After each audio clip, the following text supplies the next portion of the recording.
And now we're going to go through the menu bar. The menu bar sits at the top of our page and it controls and holds all of our drop-down menus for using our Photoshop program. So let's take a look at it. As you can see here, this is the menu bar right up here at the top, and as you can see it starts off, here we're using a Mac machine, so it's going to start off with the Apple logo in Photoshop, and then of course right across you have File, Edit, Image, Layer, and so on all the way down.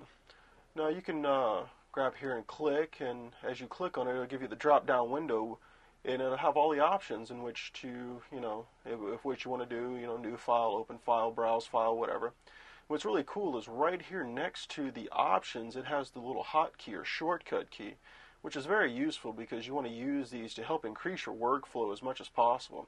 If you can learn the shortcut keys quickly, you can actually go through all this without having to come up here to the menu bar and do all the drop-down menus. But it's good to, if you don't know what something is to come up here and to click on it.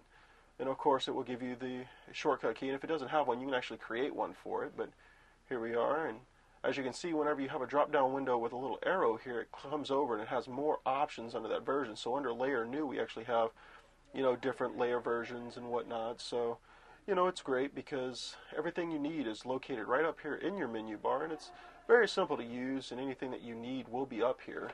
So, in essence, all you really need the menu bar is for, holding all of your program options that you're going to be using, the things that you're going to be running through. So if you ever need anything or you're missing anything, you know where to find it in your menu bar.